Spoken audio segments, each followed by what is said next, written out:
কক্সবাজারের ভারুয়াখালী খুরুশকুল সংযোগ সেতু নির্মাণ শুরুর পর কেটেছে ৫ বছর। এর মধ্যে দুবার বাড়ানো হয়েছে মেয়াদ। তারপরও ঠিকাদারি প্রতিষ্ঠানের গাফিলতি আর প্রশাসনের উদাসীনতায় এখনও আলোর মুখ দেখেনি সেতুটি।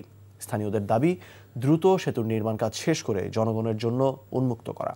কক্সবাজার থেকে ইকরাম চৌধুরী টিপুর পাঠানো রিপোর্ট।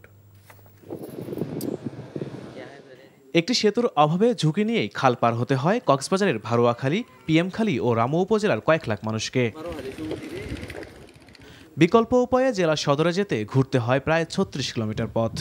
স্থানীয় সরকার প্রকৌশল অধিদপ্তর এলজিডি তথ্যমতে ২০১৯ ও ২০ সালে ২ দফায় দরপত্রের মাধ্যমে জোয়ারি খালের ওপর ৩৯২ মিটার ভারুয়াখালী খুরুশকুল সংযোগ সেতু নির্মাণের কাজ পায় তমা construction O M A Zaher limited.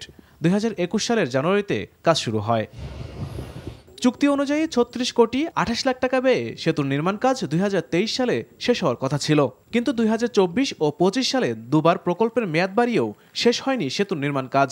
ঠিকাদারি প্রতিষ্ঠানের স্বত্বাধিকারী ও আওয়ামী লীগের তৎকালীন সংসদ সদস্য এম এ জাহের পালিয়ে যাওয়ায় সেতুর নির্মাণ কাজ বন্ধ হয়ে যায়। রাত ৯টার পরে ভারুয়াখালী যেতে পারি না, ওই দিক দিয়ে গেলে ডাকাতের বই, আর একদিক দিয়ে গেলে কেয়াঘাট পাওয়া যায় না। কেয়াঘাট দিয়ে পার হয়ে আসা যাওয়া করাটা খুব কষ্টসাধ্য বিষয়। এই ঠিকাদার কর্তৃপক্ষের অবহেলার কারণে এই কাজটি ঝুলে আছে। সেতুর নির্মাণ কাজ ৭০% শেষ হয়েছে উল্লেখ করে এলজিডির এই কর্মকর্তা বলেন, আগামী জুনের মধ্যে সব কাজ শেষ করা হবে। স্প্যান সংখ্যা হলো ১৩টার ভিতরে 8টা স্প্যানের আমাদের স্ল্যাব কাস্টিং হয়ে গেছে। 2টা স্প্যানের বর্তমানে গার্ডার কাস্টিংয়ের জন্য প্রস্তুতি গ্রহণ করা হচ্ছে। এই মুহূর্তে ব্রিজের কাজ চলমান আছে। ব্রিজের জমি অধিগ্রহণ সহ আনুষঙ্গিক কাজ সম্পন্ন হলে আমরা আশা করি ব্রিজটা জুন ২০২৬-এর মধ্যে আমরা সমাপ্ত করতে পারব। দ্রুত সেতুর নির্মাণ কাজ শেষ করে জনগণের দুর্ভোগ কমানোর দাবি ভুক্তভোগীদের। NTV news desk. বান্ডেল থাকলে প্রতি সেনমানিতে টাকা বাঁচবে।